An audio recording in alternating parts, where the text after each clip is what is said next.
Muy bien, muy buenos días. Vamos a empezar con el, si no me equivoco, quinto encuentro o sexto encuentro del curso de manejo inicial para paciente pediátrico crítico. Hoy vamos a contar con la participación de la doctora Mariela Manrique. La doctora Mariela Manrique es una compañera de hace muchísimos años aquí en nuestro servicio, es jefa de sala de terapia intermedia del servicio de terapia intensiva del Hospital Rawson y vamos a conversar, o va a conversar ella, después veremos las dudas que tenemos acerca de intoxicaciones agudas en adolescentes. A través del chat vayan diciendo si hay algún problema de audio o de la pantalla.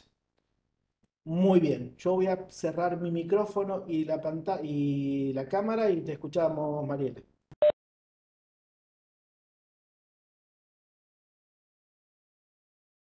Gracias, Javi.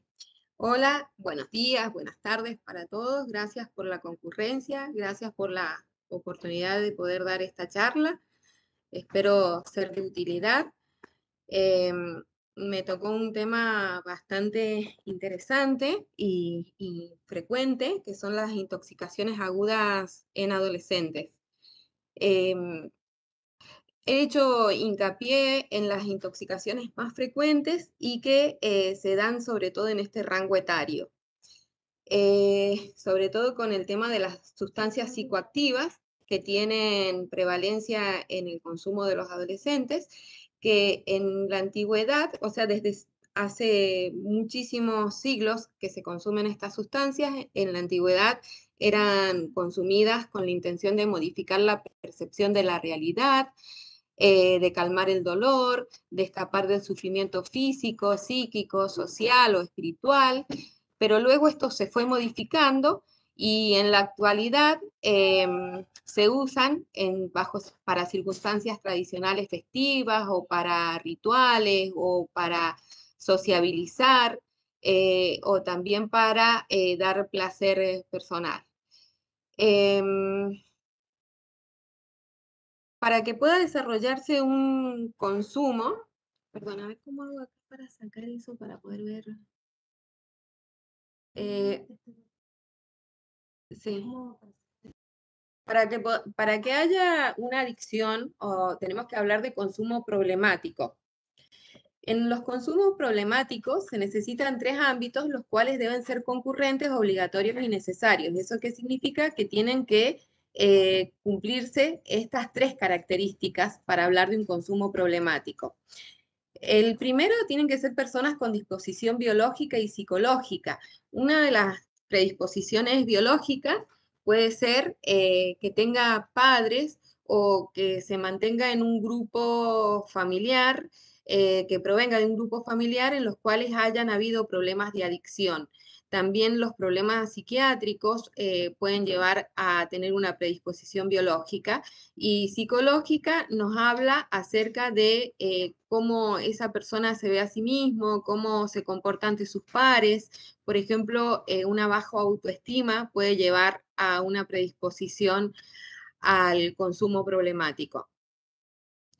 Debe existir una sustancia psicoactiva, como son todos este tipo de drogas, y un contexto social que lo habilite a este consumo problemático, que es el contexto social actual, es bastante, se ve marcadamente esto porque incluso para formar parte de ciertos grupos en los adolescentes que no hacen este tipo de consumos pueden ser marginados o sacados de los grupos de amigos, ¿no?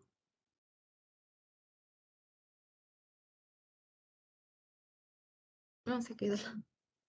Perdón, que no podemos avanzar. Ahí está. Bueno, ¿qué son las sustancias? Les pido perdón por la falta de experiencia en manejar esto acá desde la compu, que es la primera vez que lo hago así online. ¿Qué son las sustancias psicoactivas? Tenemos distintos tipos de sustancias psicoactivas. Psicoactivas son aquellas que producen sensaciones psíquicas, obviamente, además de efectos psíquicos. Y hay cuatro grupos de sustancias. Tenemos los psicoanalépticos, los psicolépticos, psicodislépticos y los cannabinoides. Los psicoanalépticos son aquellas sustancias que producen estímulo del sistema nervioso. Aumentan los niveles de actividad motriz y cognitiva, refuerzan la vigilancia, el estado de alerta y la atención. Dentro de este grupo tenemos las anfetaminas, metanfetaminas, derivados metanfetamínicos, el paco, la cocaína, todos ellos son psicoanalépticos. Dentro del grupo de los psicolépticos producen relajación y depresión del sistema nervioso, y tenemos los derivados sintéticos y naturales del opio, los hipnóticos, sedantes, ansiolíticos y los antipsicóticos también. Los solventes volátiles también entran dentro de este grupo, y el alcohol. El grupo de los psicodislépticos producen fenómenos mentales que no son tan clásicos como los anteriores, como alteración de la sensopercepción, del humor y de la conciencia. Es como que ven colores que no existen, caminan sobre cosas, sobre algodón, o sea, tienen esas sensaciones raras. Y las drogas clásicas de estos son el LSD, la mescalina, la psilocina, la psilocobina, el peyote, los hongos psicoactivos. Y dentro de los cannabinoides, que son sustancias que derivan de las plantas cannabináceas y tienen capacidad estimulante, depresora y alucinógena de acuerdo a las dosis que reciben, y las vedettes de los cannabinoides son la marihuana y el hachís. Lo que tienen estos 4 grupos de drogas es que poseen propiedades de refuerzo. ¿Qué significa que tengan propiedades de refuerzo? Es que tienen la capacidad de producir efectos que dan ganas de continuar consumiendo estas sustancias. Esas son las capacidades de refuerzo que tienen estas drogas.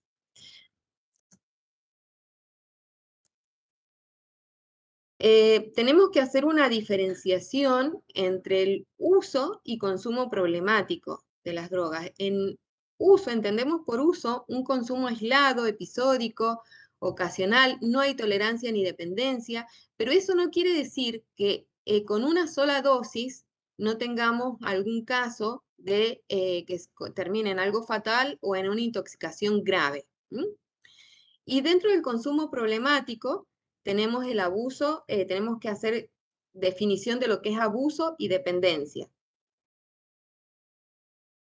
Acá vemos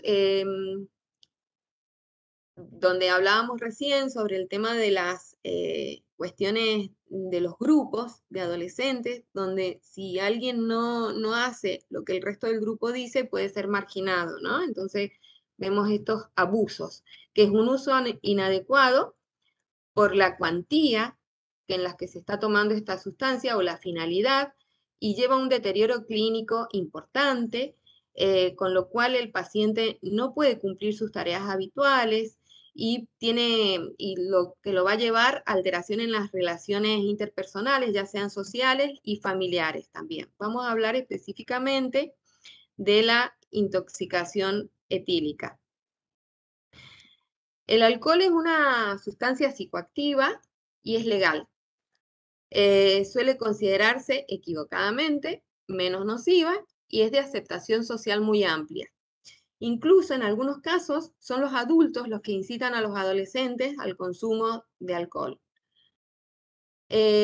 Acá hay algo muy interesante. La OMS recomienda la abstinencia absoluta del alcohol en menores de 18 años, debido a que el riesgo de dependencia en la edad adulta puede disminuir cuanto más tarde sea la incorporación del joven al consumo del mismo.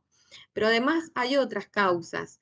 Entre ellas es que el consumo de alcohol en menores de 18 años tiende a propiciar los accidentes de tránsito, los politraumatismos, los embarazos no deseados, los abusos. Entre los adolescentes también se ha instaurado una práctica que es el consumo episódico excesivo de alcohol, que es una diferenciación.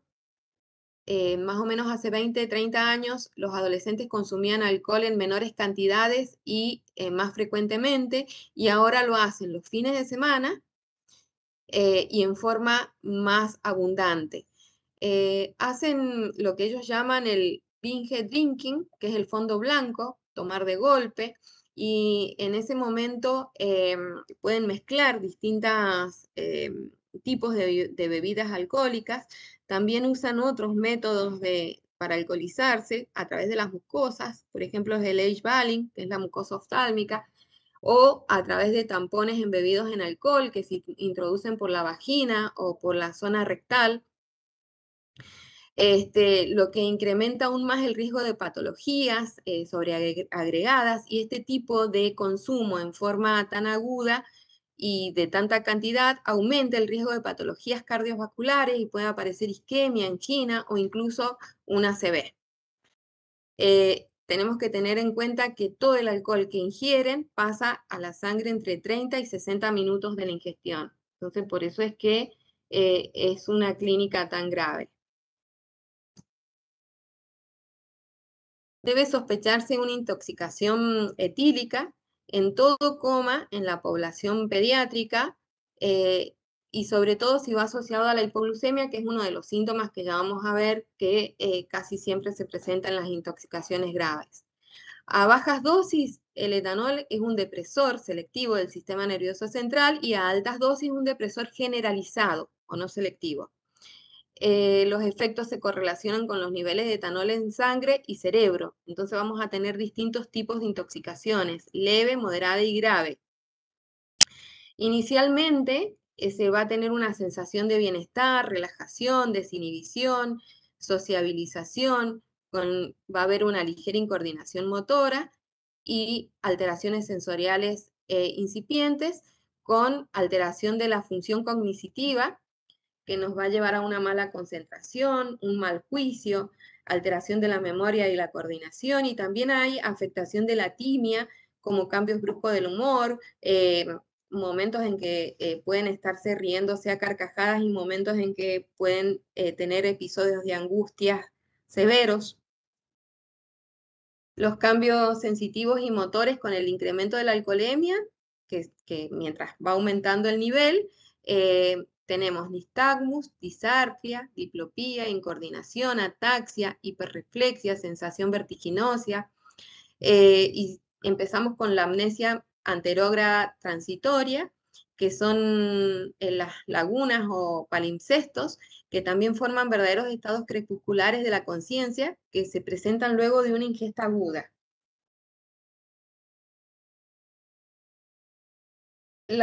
Los efectos a nivel cardiovascular, bueno, vamos a tener que producen taquicardia, vasodilatación periférica, por eso vamos a ver las caras eritematosas, enrojecidas, por esa importante vasodilatación periférica, que es responsable además también de la inyección conjuntival y pueden producir hipotensión arterial, arritmias auriculares y extrasístoles supraventriculares.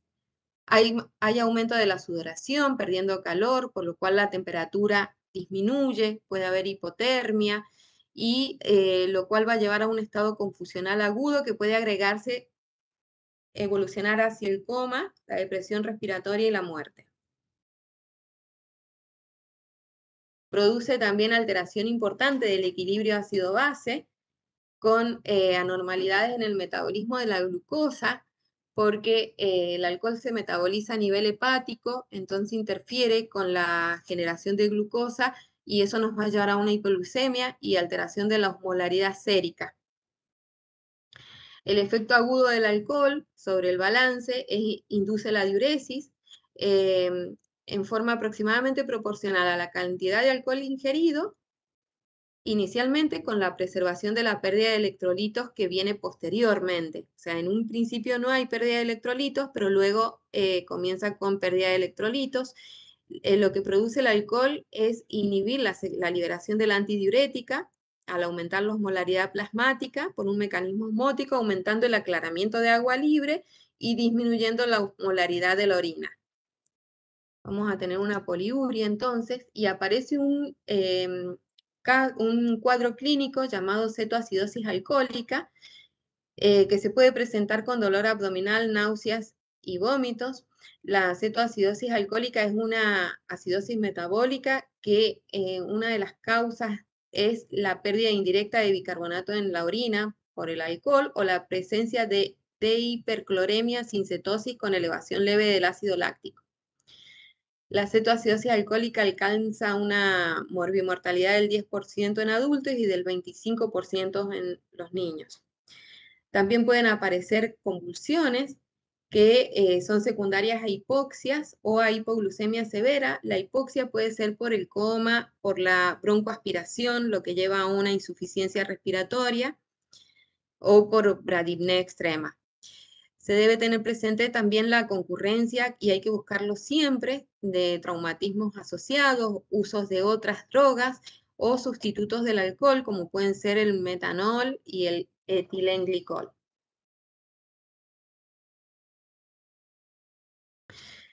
El abordaje terapéutico. Vamos a ver, de acuerdo a los grados de intoxicación, tenemos la inicial o leve, que tenemos un dosaje de alcoholemia de 50 a 100 miligramos por decilitros. Bueno, como todo, las intoxicaciones, un buen examen físico, control de temperatura, control de la TA, la exploración neurológica meticulosa, buscando siempre otras cuestiones que estén asociados. Tiene que ser un lugar tranquilo, con un lugar seguro, para evitar estímulos lumínicos ni sonoros que hagan que el paciente se ponga agresivo, también para protegerlo al paciente y también al personal de salud que lo está asistiendo. En este caso, en un cuadro, una intoxicación inicial o leve, se puede llegar a pensar en un lavado gástrico si la ingesta ha sido importante y reciente.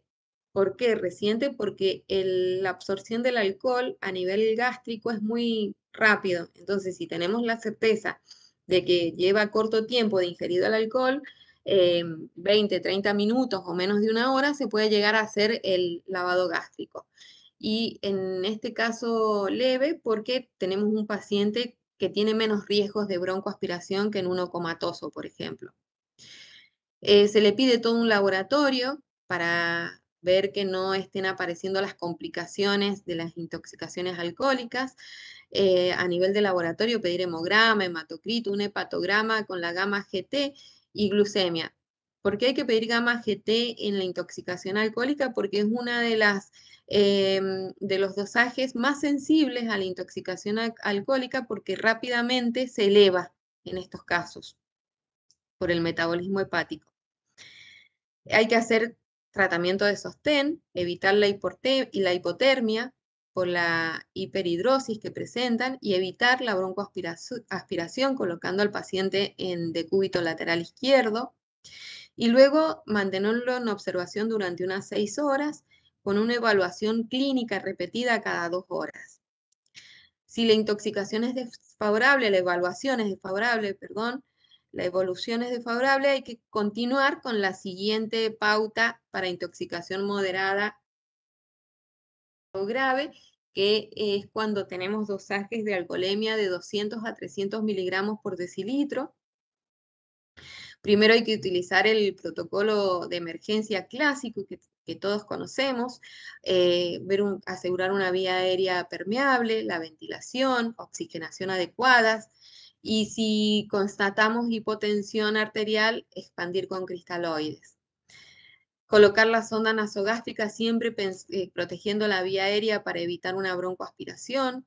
Otra vez hacemos un examen físico exhaustivo buscando comorbilidades.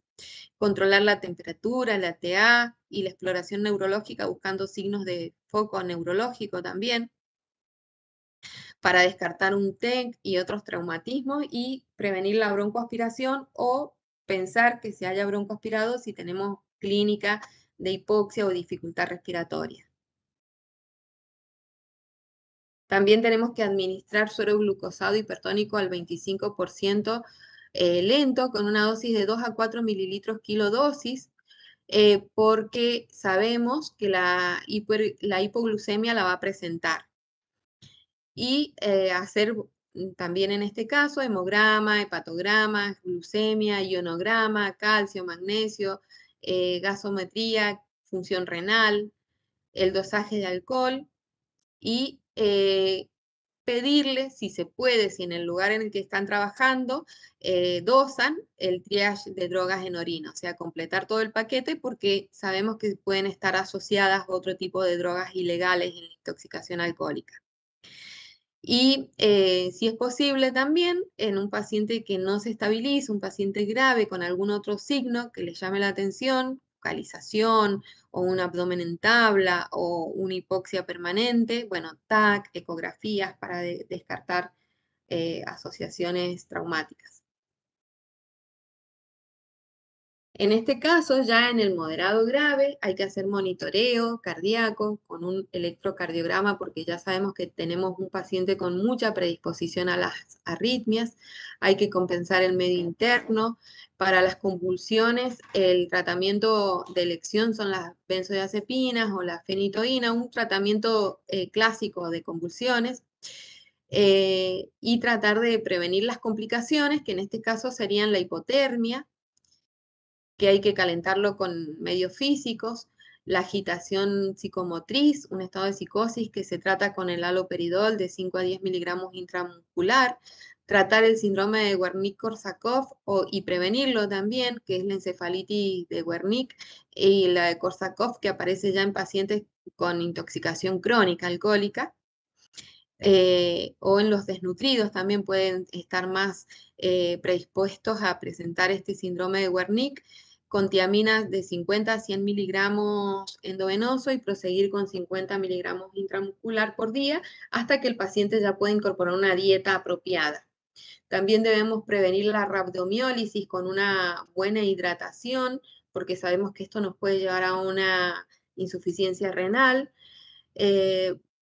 Sospecharla si vemos que hay mioglobinuria positiva o una CPK aumentada. Y la hemodiálisis estaría indicada en intoxicaciones severas con más de 400 a 500 miligramos por decilitros. Bueno, vamos a volver a repetir el tema de las complicaciones por la intoxicación alcohólica grave. Ya dijimos que tenemos las alteraciones metabólicas que son muy marcadas. En primer lugar, buscar la hipoglucemia, la hiponatremia, hipocalcemia, hipocalemia, todo disminuido, magnesemia, hipofosfatemia y la acidosis metabólica, hipotensión, hipotermia, buscar la neumonía por aspiración de contenido gástrico puede ser, la rhabdomiólisis, crisis convulsivas, arritmias supraventriculares, un traumatismo asociado, gastritis aguda, que lo que puede producir con los vómitos repetidos el síndrome de Mallory-Weiss. También puede producir una hepatitis alcohólica aguda y coma, depresión respiratoria y muerte.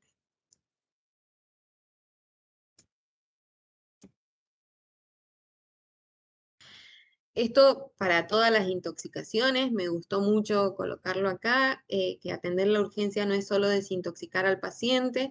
La crisis aguda es una instancia privilegiada en el cual la persona, nuestro paciente, hace contacto con el sistema de salud. Entonces tenemos que continuar o buscar todos los medios para ver si podemos hacer una intervención preventiva a posteriori, ¿no? Estas situaciones de intoxicaciones por alcohol y drogas ilícitas es muy grave y la OMS refiere que uno de cada cinco muertes en jóvenes tiene relación con el consumo de alcohol. Entonces es como muy importante no dejar pasar esta oportunidad, sobre todo que se presente en los servicios de urgencias pediátricos, la oportunidad que tenemos del contacto con este paciente. Arbitrar medios para que el servicio social se active alguna cadena en la cual después se pueda hacer un seguimiento de este paciente, de la situación social de este paciente y de su grupo familiar. 1 gramo de alcohol produce una concentración sérica de etanol de aproximadamente 100 miligramos.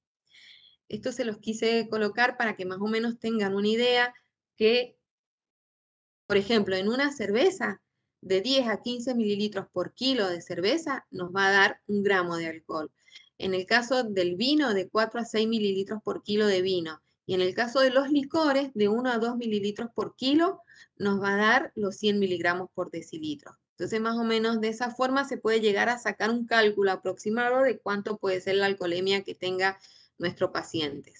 La dosis tóxica en niños pequeños es de 0,4 mililitros kilo de etanol al 100%, entonces con esto podríamos esperar una etanolemia de 50 miligramos por decilitro. O sea, en niños pequeños es mucho más nocivo y mucho más tóxico. Con 50 mililitros ya podemos tener efectos graves. Y la dosis letal capaz de producir un coma profundo, depresión respiratoria, rondaría los 4 mililitros por kilo en los niños, ¿no? Esperándose con ello una concentración sérica de 500 miligramos por decilitro. El etanol puede producir la hipoglucemia que producen nuestros pacientes adolescentes, puede ser fatal en lactantes y en niños menores de 6 años, ¿no? Con niveles séricos inferiores a 100, o sea que la respuesta de ellos es mucho más intensa y tienen una labilidad y presentación de efectos adversos mucho más importante que en pacientes más grandes. Entonces tenemos este algoritmo, un paciente si sospechamos a alguien que tiene intoxicación por alcohol, tenemos que hacerle una glucemia capilar, descartar comorbilidades o asociaciones, en primer lugar el traumatismo cráneoencefálico por su evolución y su gravedad, y descartar también ingestión de otras drogas o sospecharlas. También se puede hacer de igual manera tomar medidas preventivas si no tenemos cómo confirmarlo, hacer un tratamiento sintomático a múltiples focos, ¿no? Tanto del alcohol como de otras drogas. Si se puede hacer el lavado gástrico, pasar carbón activado en el caso de que uno sospeche altamente de otras drogas. Después de que hacemos este primer abordaje, en los casos leves, sin alteración de conciencia, y los casos graves con alteración del nivel de conciencia. En los casos leves, en general no precisamos dosar la etanolemia, salvo en los lactantes y niños pequeños, porque por lo que ya dijimos, la gravedad que implica en estos pacientes, bajas dosis, grandes cambios negativos. Toma de las constantes vitales, controlar al paciente repetidamente, vigilar la permeabilidad de la vía aérea, porque puede presentar un vómito, presentar una broncoaspiración. Y si no constatamos hipoglucemia en estos pacientes, no precisaría colocar una vía endovenosa. En cambio, en los casos graves, que vamos a tener alteración del nivel de conciencia, sí o sí hay que medir la etanolemia, hay que monitorear permanentemente vía aérea, respiración y la hemodinamia, pedir laboratorio con todo lo que nosotros suponemos que puede llegar a estar alterado, con glucemia, iones, coagulación, gases, ampliar los tóxicos en orina, hacer un electrocardiograma buscando para descartar arritmias, colocar una perfusión glucosalina, sonda nasogástrica con mucho cuidado para evitar que no vaya a presentar un vómito y una broncoaspiración, descartar y prevenir y tratar las complicaciones. Y bueno, como ya dijimos, la hemodiálisis estaría indicado en intoxicaciones potencialmente letales con una etanolemia mayor de 400 a 500 mililitros por decilitro. 400 a 500 miligramos por decilitro, perdón, está mal eso. Bueno, con el alcohol sería la urgencia, el tratamiento, la sospecha. Vamos a pasar a otra droga de manejo frecuente en los adolescentes, como es la marihuana. La marihuana proviene de una planta que tiene alrededor de 400 productos químicos, de los cuales más de 60 son cannabinoides, y dentro de ellos el delta 9 tetrahidrocannabinol es el responsable de la mayoría de los efectos producidos, con una concentración de 0,5 al 6% en un aumento de acuerdo a la perfección del cultivo de la planta, ¿no?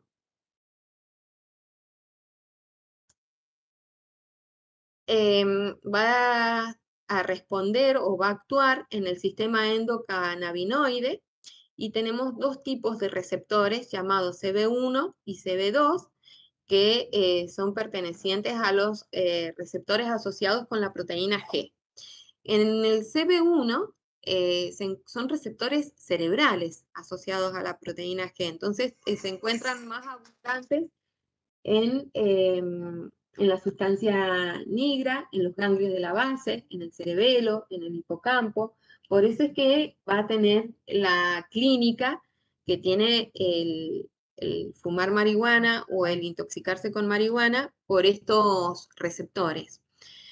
A nivel de hipocampo, alterando la motivación y la cognición, y también está presente en las primeras fases del desarrollo ontogenético y atraviesa la membrana placentaria. Por eso es que es tan importante que estos receptores son precoces a nivel fetal, y al atravesar la membrana placentaria puede producir intoxicaciones y complicaciones en el desarrollo fetal. Y los CB2, los receptores CB2 que se encuentran en todo el sistema nervioso central, particularmente en la microglia. ¿Por dónde se va a absorber esta droga? Hay vías, las principales vías de absorción son la inhalatoria, que es la más importante, la más frecuente. Tienen muchas formas de realizar también el fumado de la marihuana. Se absorbe entre el 10 y el 50% de este principio activo por vía inhalatoria, y tiene un pico plasmático a los pocos minutos de haber comenzado a fumar. O sea que tiene un efecto rápido. Otra vía de absorción es la vía digestiva, que se utiliza mezclada con otros alimentos, sobre todo que tengan medios grasos, como pueden ser se han hecho brownies, bizcochos, tortas, con marihuana, y tiene una absorción de la droga de 1 al 10%. O sea que tiene un nivel más bajo de intoxicación, pero también puede producir una intoxicación. Una vez absorbidas, la droga se distribuye en el hígado principalmente, y es altamente lipofílico, por lo cual se deposita a nivel de el contenido graso corporal. Perdón. Por lo cual, el 9-tetrahidrocannabinol se metaboliza lentamente en estos tejidos grasos y se va excretando lentamente con una semieliminación de 18 a 48 horas posteriores al consumo del mismo. ¿Cómo se excreta? Se excretan por heces y por orina, que incluso puede tardar unos 50 días en eliminarse por orina, porque hay una reabsorción a nivel renal, y es importante saber esto para los dosajes que vamos a realizar cuando sospechamos drogas a nivel urinario, que tiene una prolongación una eliminación bastante lenta, entonces podemos encontrarlo incluso hasta 50 días después de realizado el consumo. En los fumadores crónicos, incluso se puede encontrar mucho más tiempo la eliminación de la droga. La intoxicación aguda por marihuana tiene efectos principalmente a nivel del sistema nervioso central, por lo que habíamos visto, los receptores CB1 y CB2, y en el aparato cardiovascular, dado que este delta 9 tetrahidrocannabinol actúa selectivamente sobre la coordinación motora y la función cognitiva. A dosis bajas produce compromiso del humor, de la memoria, de la atención, y también taquicardia supraventricular. Y a medida que se va elevando la dosis, puede llevar al paciente a un cuadro de delirium, con alucinaciones, despersonalización, puede llegar hasta un coma, produciéndose una verdadera emergencia médica. No hay un tratamiento específico para la marihuana, o sea, no hay un antídoto, pero tiene que hacerse tratamiento sintomático de todas las complicaciones que van apareciendo, medidas de sostén, contención psicológica, y en caso de excitación psicomotriz o ansiedad importante, se pueden usar benzodiazepinas como el diazepam o el lorazepam, que también mejoran la taquicardia que presentan estos pacientes. De todas maneras, la mayoría de los pacientes con intoxicación aguda leve solo requieren observación. Y en caso de aparecer delirium, se puede administrar haloperidol en la dosis de 1 a 10 miligramos intramuscular o endovenoso. En el tratamiento, cuando uno puede estar en la guardia y recibir un paciente con un síndrome de abstinencia, que comienza aproximadamente 10 días después de suspendida la droga, y este síndrome de abstinencia puede durar de 4 a 5 días, que incluso pacientes que han consumido la droga por periodos breves, como 21 días, la dejan de consumir y luego produce un síndrome de abstinencia. ¿Cuáles son la clínica que va a presentar? Bostezos, irritabilidad, inquietud, anorexia, depresión, síndrome depresivo, insomnio, mialgias, temblores, puede aparecer diarrea, sudoración, fotofobia, pero es muy raro que consulten en la guardia estos pacientes, entonces no es frecuente verlos. Eso sería la intoxicación por marihuana. Luego tenemos las sustancias de síntesis que han aparecido en las últimas 2 décadas. Las sustancias de síntesis son las derivadas de las anfetaminas y metanfetaminas. Son químicamente diseñadas y derivadas de otras sustancias para satisfacer la demanda de nuevas drogas recreacionales específicamente. Han sido creadas para eso. Tienen efectos intermedios entre alucinógenos y estimulantes, pero las más utilizadas dentro de estas sustancias de síntesis tenemos el 3,4-metil N-dioxianfetamina, que es el MDMA, el más conocido como éxtasis, la parametoxianfetamina, que es el PMA, y la parametoximetanfetamina, que es el PMMA super. Bueno, dentro de esta, la más conocida es el éxtasis, porque es la que más frecuentemente consumen los chicos. Viene en forma de presentación de pastillas y también de unas tabletas de cartón que vienen como embebidas y que son troqueladas. El éxtasis fue introducido entre los años 70 y 80, pero como era legal en esa época, como tratamiento psicoterápico para personas que tenían problemas de relaciones sociales, porque aumentaban la empatía, facilitaban las relaciones interpersonales, pero luego se comenzó a usar como sustancia de abuso. Es la droga que más se usa en los clubes, sobre todo en esto de las fiestas electrónicas, es donde más se usa. El promedio de la edad de consumo es de 14,9 años.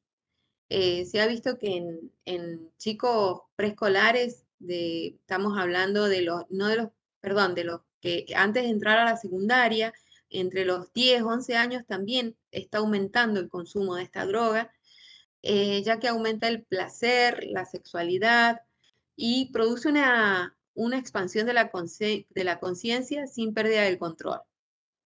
Les da ganas de bailar, de moverse, de estar todo el tiempo con una hiperactividad. Es como que también aumenta la sensación de los sonidos, la sensación de escuchar más fuerte los sonidos y de ver las luces más luminosas o con más colores. Y dentro de los efectos adversos que puede producir son ataxia, fatiga, confusión, disminución de la atención y de la memoria. Se presentan en comprimidos. Esto es lo que les decía hace un ratito, también puede presentarse como cartones traquelares, embebidos en las sustancias, embebidos, no embestidos. Y los comprimidos, la dosis que dice acá, que pueden ser de 50 a 200 miligramos, eso es muy difícil de saber porque como son de fabricación ilícita, es imposible determinar cuáles son las dosis exactas en cada comprimido. Tiene una buena absorción por vía oral. En el caso del éxtasis, su inicio de acción comienza aproximadamente a los 20 minutos de la ingesta y atraviesa la barrera hematoencefálica y es altamente lipofílica. Entonces comienza con su accionar a nivel del sistema nervioso central. Se elimina por orina y en el hígado también se metaboliza por el sistema citocromo P450. ¿Cuál es el efecto principal de esta droga? Que tiene actividad sobre actividad serotoninérgica, o sea, produce un síndrome serotoninérgico y un menor efecto en el sistema dopaminérgico, como lo tiene la cocaína. La cocaína tiene efectos sobre el sistema dopaminérgico y el éxtasis sobre el serotoninérgico. Actúan sobre el mesolimbo, generando mucha empatía, euforia, sociabilidad, sensación de bienestar, y tiene efectos alucinógenos con aumento de la percepción de la música y de las luces, como les dije anteriormente. Tiene esta hiperactividad serotoninérgica, produce aumento de la actividad neuromuscular, pueden aparecer temblores, mioclonías, clonus y aumento de la rigidez por aumento del tono serotoninérgico a nivel de los núcleos del rafe distal. Estos chicos van a tener aumento de la necesidad del movimiento, por ejemplo, van a querer bailar, lo cual incrementa aún más la actividad muscular. Todo esto lleva a que el paciente tenga una gran pérdida de agua y electrolitos, por lo que estos chicos van a tener mucha necesidad de ingerir agua, va a haber mucho riesgo de deshidratación y al consumir tantos líquidos también pueden irse hacia el otro extremo y producir hiponatremia, todo con respuesta a nivel neurológico, ¿no? Como los dueños de los boliches saben todo esto, les cuento que a veces incluso en los baños los chicos no pueden tomar agua, o sea, es como que cancelan las canillas y de esa manera pueden vender más bebidas dentro de los boliches, porque saben que esta droga sí o sí les produce sed.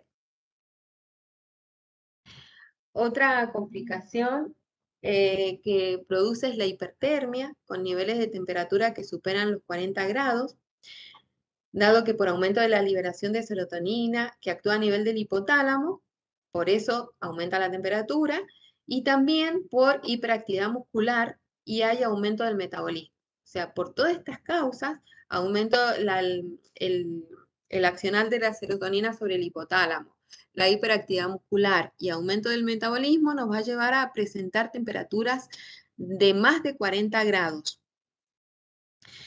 Esta gran sobreexigencia muscular, esta contractura muscular, clonus, mioclonías, temblores y la hiperactividad del paciente y la temperatura, llevan a la rhabdomiólisis, que a su vez puede evolucionar a daño renal, con alteraciones metabólicas graves, hipercalemia y acidosis metabólica.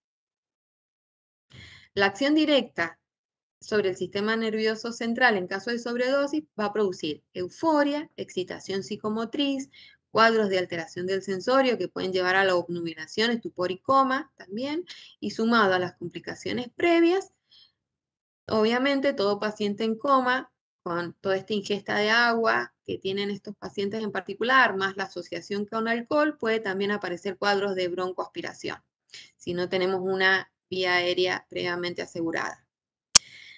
Las convulsiones también son frecuentes por efecto directo de la droga en el sistema nervioso central, como también en el caso de que haya consumido mucha agua, por la hiponatremia pueden aparecer convulsiones.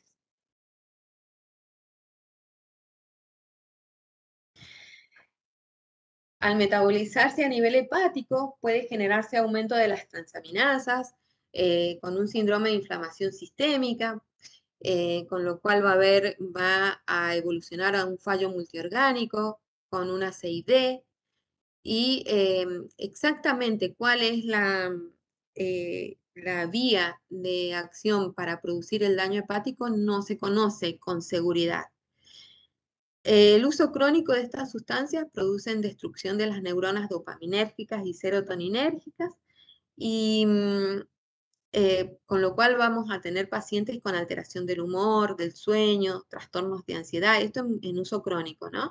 Alteración de la cognición, de la memoria, control de impulsos, alteraciones en la timia también, van a pasar de angustia a estados de euforia. Y la clínica de la intoxicación por estas drogas de tipo éxtasis, tenemos el síndrome serotoninérgico, que puede ser leve, moderado o grave, y tienen en común la presencia de este xenobiótico que aumenta la liberación, disminuye la recaptación o aumenta la actividad del receptor de la serotonina, y pueden ser sustancias de abuso, así como también fármacos como antidepresivos, incluso productos herbáceos, entre otros, pueden producir este síndrome serotoninérgico. El cuadro leve, vamos a tener hipertensión, taquicardia moderada, midriasis, diaforesis, temblores, y usualmente el cuadro leve es afebril. También puede aparecer mioclonus e hiperreflexia. En el cuadro moderado también aparece hipertensión, taquicardia, midriasis. Estos sí tienen fiebres, ahí usualmente afebriles no, en estos ya aparece fiebre, mioclonías, hiperreflexia más hipertermia. Y una característica importante para después hacer los diagnósticos diferenciales es que en estos pacientes tenemos aumento de los ruidos hidroaéreos, clonus ocular, agitación moderada, aumento de la vigilia y un discurso rápido. Y en el cuadro grave hay fluctuaciones de la frecuencia cardíaca y de la TA, pueden pasar de bradicardia a taquicardia, de hipertensión a hipotensión. También vamos a tener midriasis, diaforesis, temblores, febriles son estos con hipertermia de más de 41 grados. También tenemos aumento de los ruidos hidroaéreos, clonus ocular, discurso rápido, y aparece delirium y rigidez muscular. Entonces como que hay más compromiso hemodinámico a medida que va agravándose el cuadro, más compromiso del sistema cardiovascular y la hipertermia se hace más importante. La parte muscular también se ve afectada a medida que va aumentando la gravedad de la intoxicación.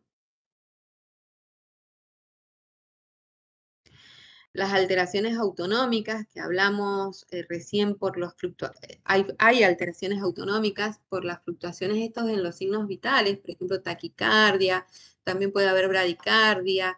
La taquicardia nos puede servir como guión para la respuesta al tratamiento que estamos haciendo. También pueden aparecer arritmias graves, principalmente por efecto catecolaminérgico. Las fluctuaciones en la TA, bueno, puede aparecer hipertensión, hipotensión, la temperatura puede superar los 40 grados y esto nos habla de un factor de gravedad. Cuando ya tenemos una hipertermia importante, estamos hablando, vamos a saber que estamos ante un cuadro grave.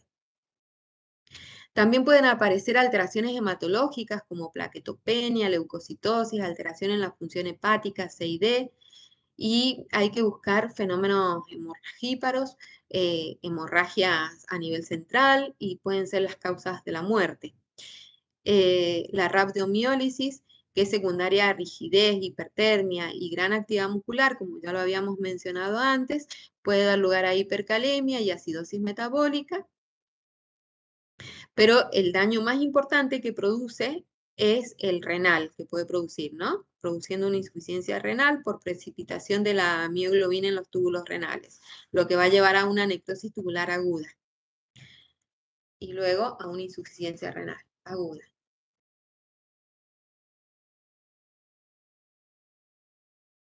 A nivel respiratorio, bueno, tenemos que la disautonomía y la alteración del estado mental puede producir también neumonía aspirativa con insuficiencia respiratoria, y esta gran diaforesis acentúa la deshidratación. Lo puse acá en la parte de nivel respiratorio porque también pueden tener una gran taquipnea que va a favorecer también. La gran taquipnea, polipnea, más la diaforesis acentúan la deshidratación.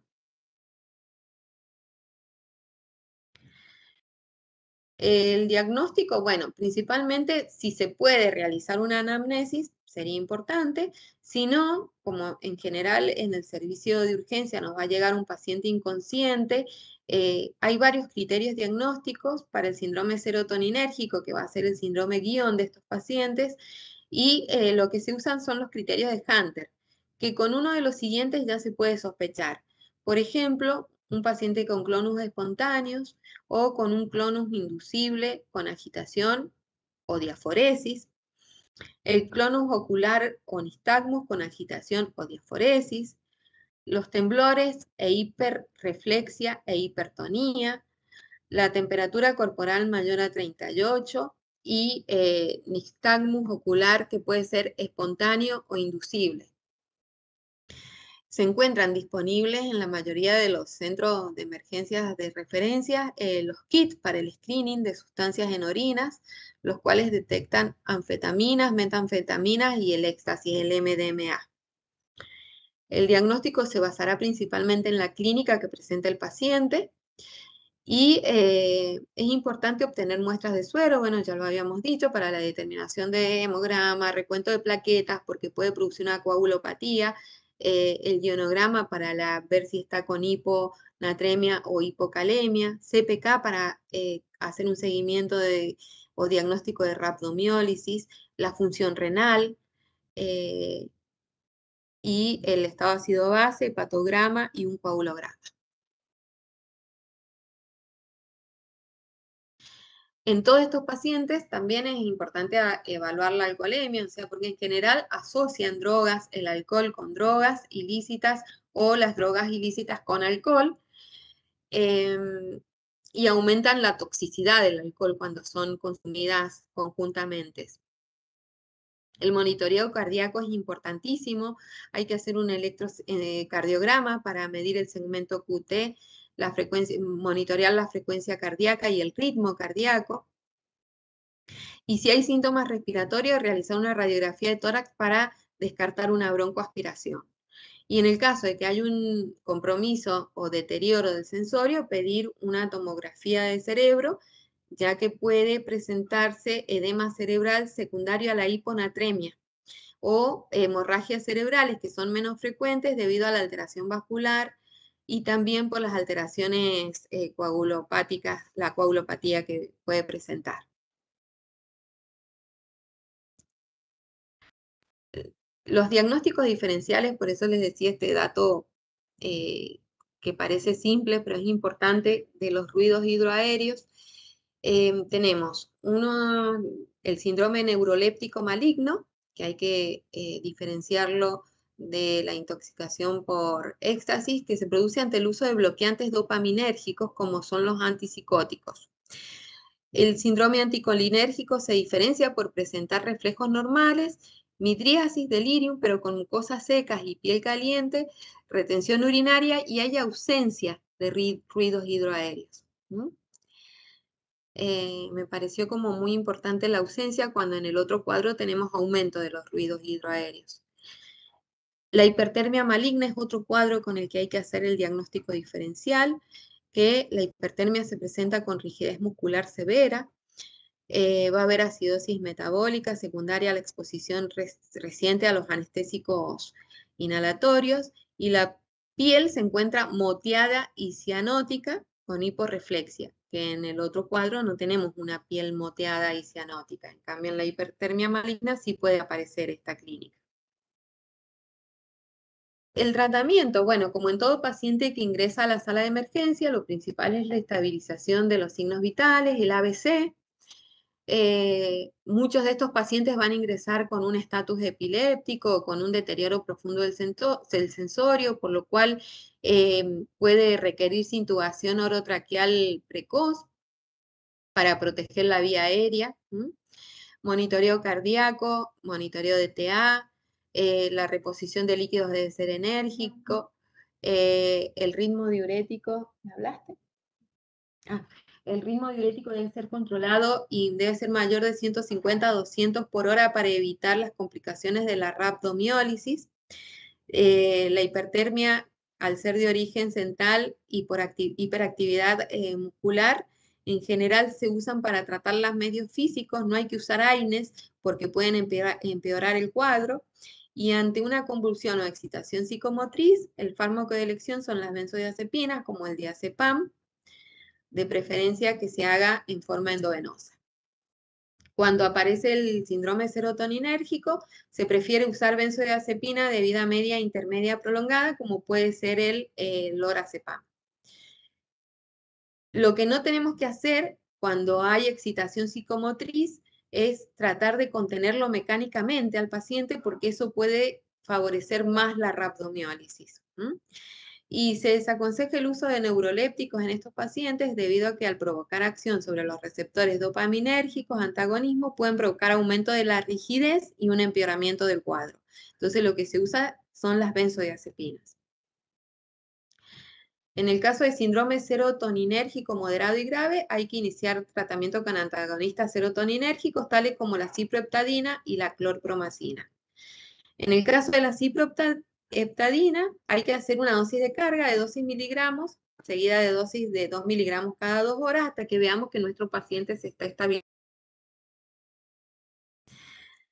Bueno, básicamente ya hemos dicho lo más importante. En los casos graves en que tenemos mucha compromiso muscular con temblores y mioclonías que no se pueden controlar, se puede bloquear, hacer un bloqueo de la actividad muscular con becuronio o atracurio, dado que al bloquear por completo la actividad muscular vamos a evitar la rhabdomiólisis y la hipertermia. Bueno, ya es la hora, me están diciendo acá. ¿Puedo seguir? Bueno, perfecto. Se desaconseja el uso de beta bloqueantes en estos pacientes porque tienen una vida media larga y pueden enmascarar la frecuencia cardíaca también. Y nosotros habíamos dicho anteriormente que la frecuencia cardíaca, la estabilidad de la frecuencia cardíaca es una forma de monitorear la respuesta al tratamiento de nuestros pacientes. Estos pacientes, obviamente, con todo este monitoreo que requieren, incluso hasta requerimientos de intubación, deben ser manejados en una sala de emergencia, en un shock room o en una terapia intensiva. Manejo general de las intoxicaciones es más o menos, yo les quería hablar de esto en forma general porque lo que hemos hablado hasta ahora son del alcohol, la marihuana y las drogas de diseño, pero bueno, hay otras intoxicaciones en los adolescentes y el manejo general de las intoxicaciones tenemos que hacer hincapié en el soporte vital, y monitorización, que es la primera medida ante cualquier paciente con sospecha de intoxicación, la evaluación, el ABC de todas las emergencias, la estabilización, administrar oxígeno al 100%, buscar una vía venosa periférica, la valoración neurológica, buscar signos de foco, buscar traumatismos o cosas asociadas, tomar la temperatura, la decontaminación, que puede ser gastrointestinal en el caso de que sepamos que hay ingesta oral de drogas, y valorar la necesidad de hacer lavado gástrico y uso de carbón activado a dosis de 1 gramo kilo, máximo 50 gramos por vía oral o mediante sonda. Considerar el lavado gástrico, ¿no? Si hay sospechas de sustancias que no pueden ser absorbidas por el carbón o que tenemos un rango de tiempo esperable para poder que el paciente tenga beneficios del lavado gástrico. Hay que tener presente también que pueden aparecer body packers, que los body packers son cuando tenemos dentro del cuerpo del paciente contenidos de drogas en paquetes. En este caso de que se haya roto o sospecha de ruptura de alguno de estos body packers, repetir la administración de carbón activado cada 4 a 6 horas, o hacer irrigación intestinal o vía oral o por sonda nasogástrica de esto, del carbón activado, ¿no? La sueroterapia intravenosa, las pruebas complementarias, tratar la hipotensión arterial, la hipertensión arterial con las drogas habituales, las arritmias con antiarrítmicos, las convulsiones, siempre utilizar benzodiazepina, diazepam, clonazepam, midazolam. En caso de que la sospecha de intoxicación sea por opioides, hay que usar en primer lugar la naloxona, ¿no? Como antídoto. Para los opioides, la naloxona, y para las benzodiazepinas, el flumazenil. Tratar de evitar la rhabdomiólisis con un buen flujo de líquidos, realizar sondaje vesical para que sepamos la cantidad de diuresis y el ritmo diurético, saber con certeza qué ritmo diurético tenemos. Para el tratamiento del edema agudo de pulmón, obviamente colocar presión positiva o ventilación mecánica si el paciente está inconsciente, y bueno, el ingreso a UTIP a todos los pacientes con intoxicaciones graves o moderadas y que requieran monitoreo continuo. Bueno, estos son algoritmos, que es más o menos todo lo que ya les he dicho, y les quería comentar 3 casos clínicos rápidos, como para que ustedes vean que después de toda esta charla tenemos ya varios parámetros para saber de qué se trata cada caso. El primero, mujer que ingresa a servicio de emergencia de hospital, que es traída desde la vía pública sin familiares, acompañantes, con una edad aproximada de 14 años. Con palabras incoherentes, aliento etílico, dificultad en la marcha, con ampliación de la base de sustentación, impresiona vómitos por su vestimenta. Tiene una frecuencia de 100, una TA de 90-60, temperatura corporal de 35,7 y glucemia capilar de 50. Exacto, una intoxicación etílica, leve, moderado o grave.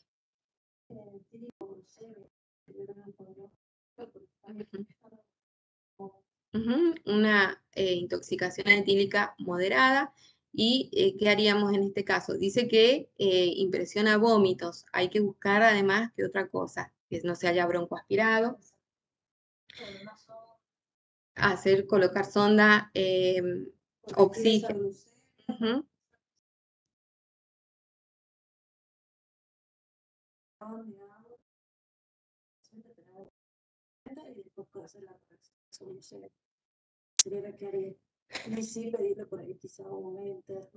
Un laboratorio, exacto, radiografía de tórax y búsqueda de otras drogas, ¿no? ¿Y qué otra cosa puede tener esta chica de 14 años? Puede haber sido abusada también, porque viene sola. ¿Cómo? Una subunidad beta y bueno, y un examen físico completo. Bueno, segundo caso. Ingresa por guardia un hombre de 17 años de edad acompañado por su papá y un joven de igual edad, el que refiere haber consumido con el paciente leche de marihuana aproximadamente 1 hora antes de la consulta. El paciente presenta un cuadro de desorientación temporoespacial acompañado de alucinaciones visuales y auditivas e hilaridad incontenible. Al examen físico tiene inyección conjuntival, taquicardia sinusal, 110 latidos por minuto y un laboratorio sin alteraciones. Esto es una intoxicación por cannabinoides. Perfecto. Tenemos signos de vasodilatación con la inyección conjuntival y tenemos signos a nivel cardiovascular con una taquicardia. ¿Qué harían con este paciente? El ABC, perfecto.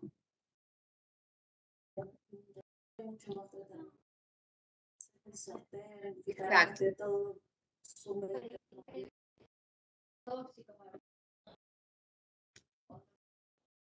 Asociado, ajá, y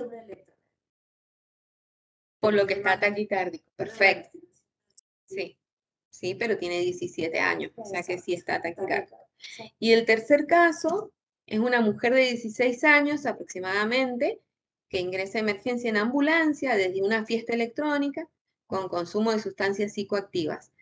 Esta chica se la valora con disnea, desorientación, rigidez muscular, satura 83%, sin oxígeno, frecuencia cardíaca 150, 154, TA 170, 110. Esto es un síndrome. Exacto. Se le colocó vía periférica, cánula de Mayo, inmovilización en tabla y fue trasladada al hospital.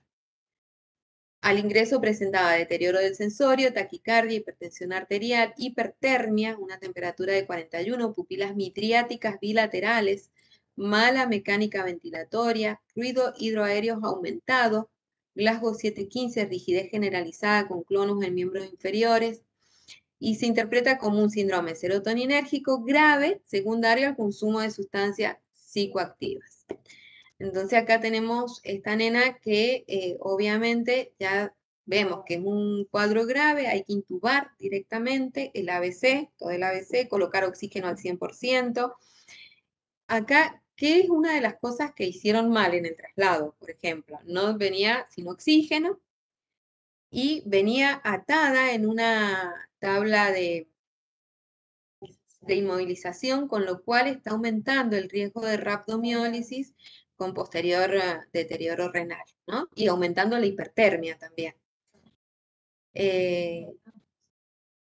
Exacto. Entonces, está una venoclisis abundante, fluidoterapia generosa y monitoreo continuo. ¿No? No sé si alguien quiere comentar algo de estos 3 casos, pero bueno, están bastante claros igual. Y para terminar, quiero repetir nuevamente que no dejemos pasar la oportunidad de que cada vez que un adolescente llegue a nuestra atención con estos cuadros de intoxicaciones agudas, de tratar de conectarlo de alguna manera a una red protectiva y de seguimiento para poder tener a todos nuestros adolescentes lo más cuidados y sanos posible. Bueno, gracias.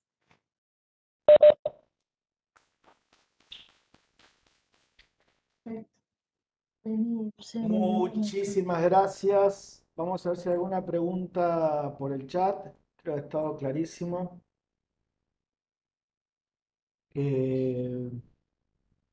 Ahí dicen que se escuchaba y se veía, pero Súper clara, la verdad. muy bien, muy bien. Y algo Muchas gracias, muy claro, dice Cecilia San Antonio, fantástico. Gracias, Ceci.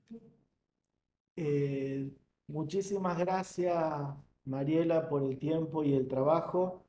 Es imprescindible abordar este tema y estudiarlo y leerlo y estar preparados y rescato también el mensaje final de tomar la oportunidad o la chance de que ese muchacho, esa muchacha haya llegado a nosotros, al sistema de salud, para darle una mano, tirarle una mano, así que muchísimas gracias. Es un tema importante en estos tiempos, muy bien, excelente. Todas felicitaciones, Mari, te vienen tirando por el chat. Así Bueno, que muchas gracias. muchísimas gracias a todo el mundo. Nos encontramos en 15 días y ya por el aula dentro de un ratito van a tener el cuestionario de esta semana. Nos encontramos ahora sí dentro Bueno, de 15 gracias. días en el próximo Chao. módulo. Que tengan un hermoso fin de semana. Gracias, Mari, gracias, chicas.